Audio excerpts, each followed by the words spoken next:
So thanks very much for being here, and I'm sorry that I'm a little late because the bilateral Secretary Rubio went later than we anticipated, and I do have, after this, an engagement with the Friends of Australia caucus, but I will try and take some questions.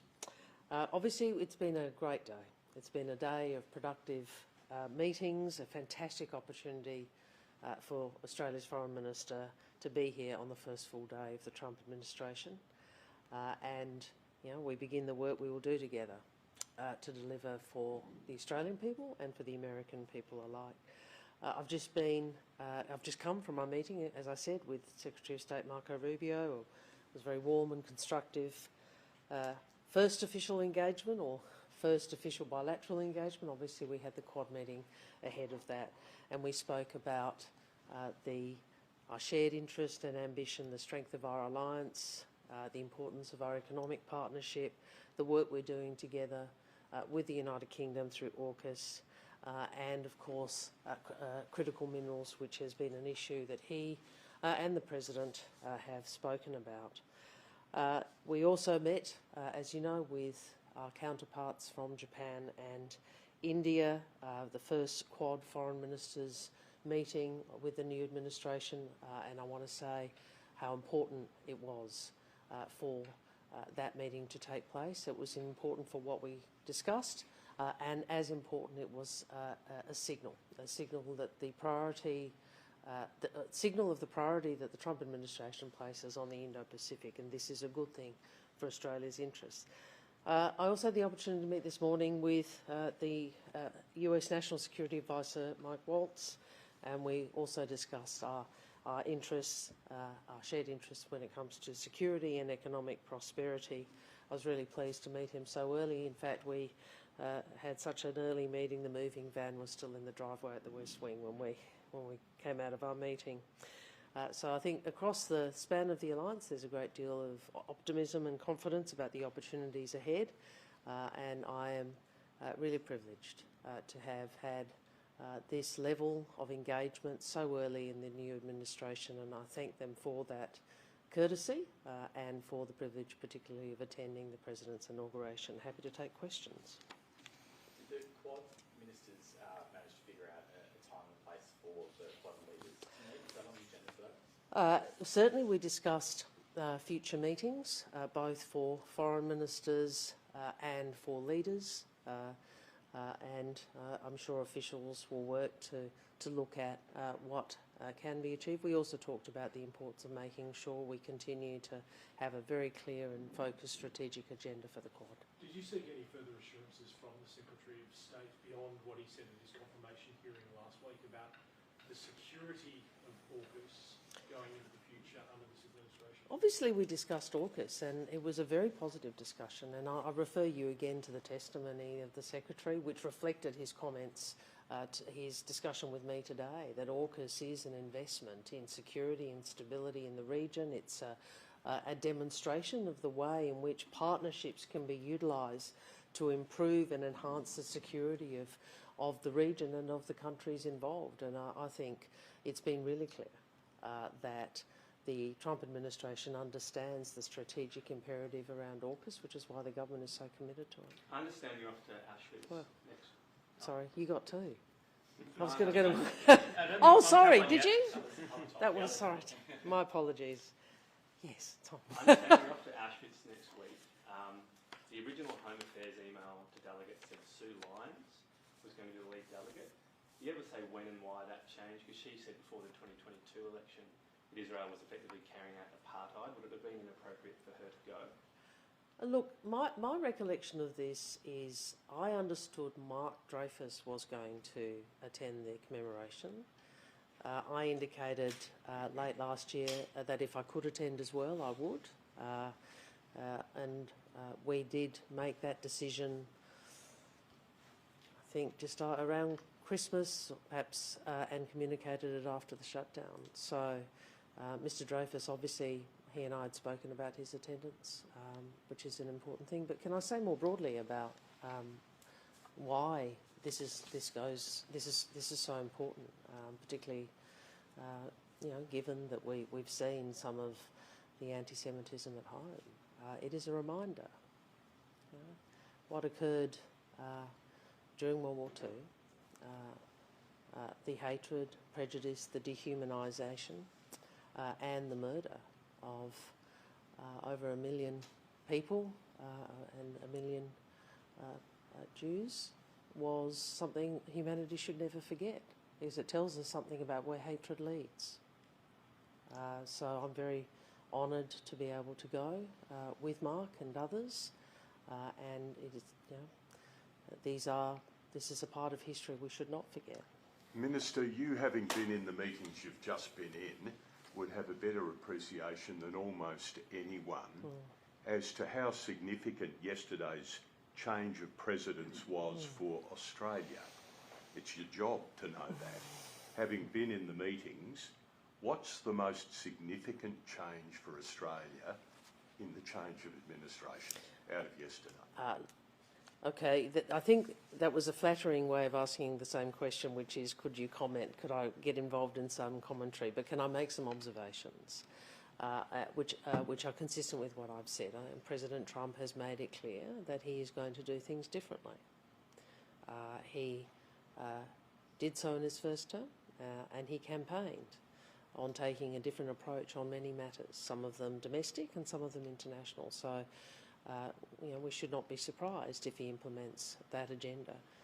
We should also have some confidence in our capacity as a nation to navigate those challenges, to engage with the administration and to talk through at very many different levels of the new administration,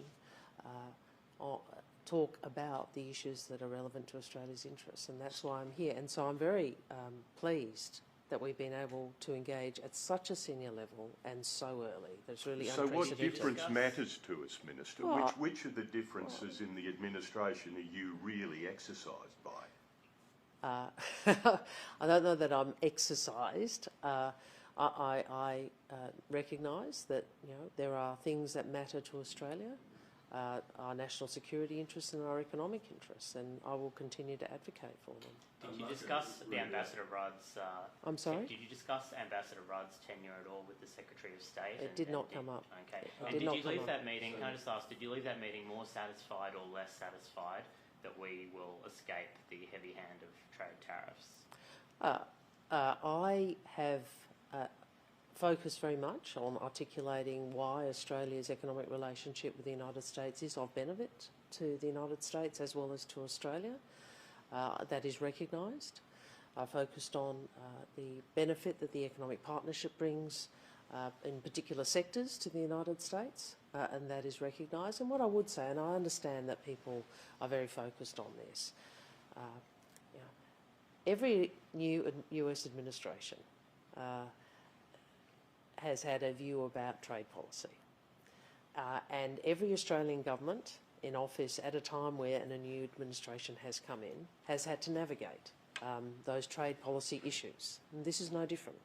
I'd refer you, for example, not only to the FTA negotiations many years ago, but I'd refer you to the first Trump administration and the challenges that had to be navigated by the then Turnbull government. What I can say to Australians is we will work consistently, confidently, with a very clear focus on Australia's interests to navigate any trade issues. So the Secretary of State has said that there will be big changes in the State Department, and he was voted in 99-0. So that's obviously a fairly collective sort of sense of pluralism there.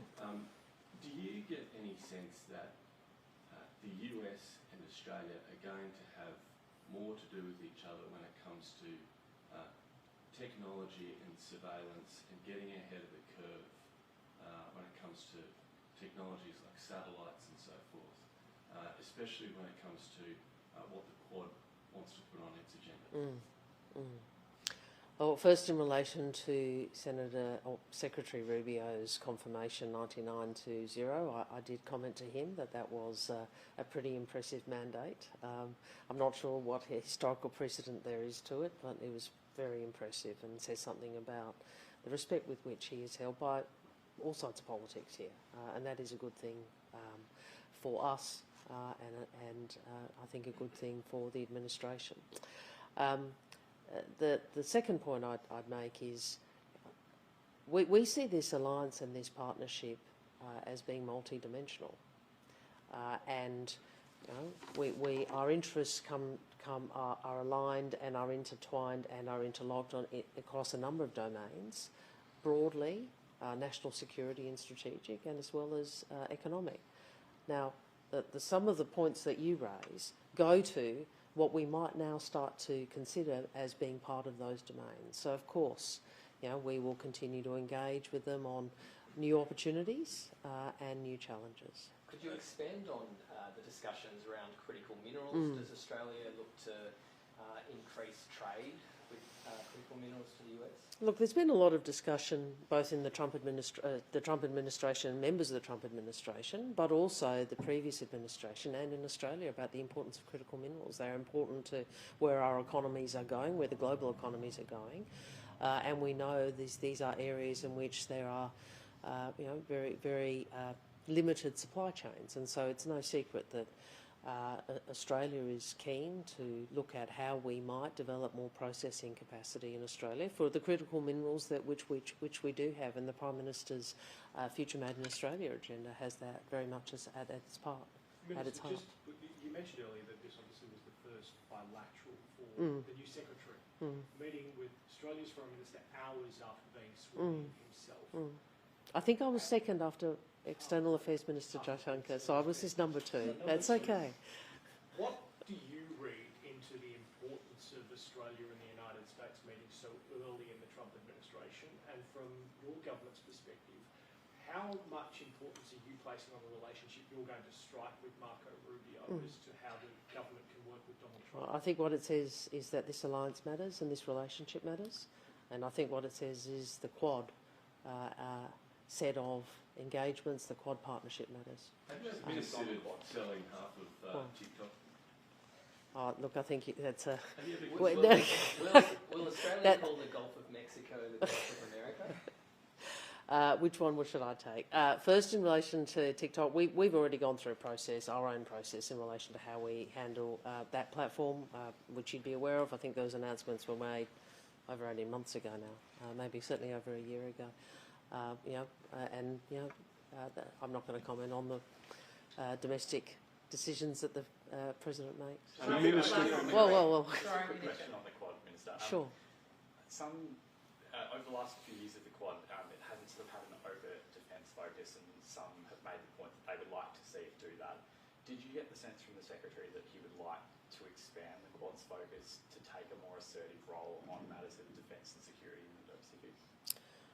I certainly got a sense from all of our discussion that we think more ambition in what the Quad does is a good thing. The form of that is something that will be discussed. Just on Paris, I know you're a person of nuance, so drill baby drill maybe isn't something you take seriously just yet, but America is pulling out. Did you just give me an almost compliment? Thank you. But they are pulling out of the Paris Agreement with the US.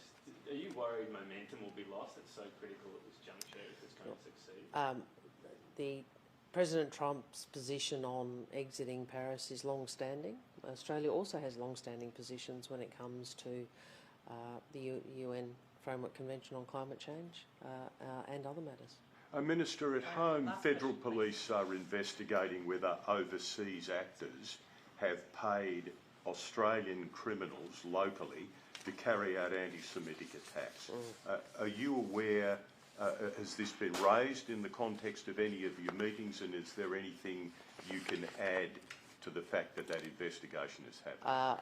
No, and the only thing I would add is just to reiterate again what I have said on many occasions, which is that these attacks of hate, these attacks on places of worship, the anti-Semitic slogans, the torching of homes or cars or premises, this is not only an attack on the Jewish community, it is an attack on who we are as Australians. And we all have to stand in defence of those values which I have advocated for my whole political life, which go to respect acceptance and inclusion, because that is the foundation of a multicultural Australia. Just a Thank you very very quick much. related question on that. We reported today that Ambassador Rudd met with a rabbi here in Washington who wanted the message passed on to the government that these protests should be moved out of Melbourne CBD. Yeah. Do you know if that message has that message come to the government? Will you act on it?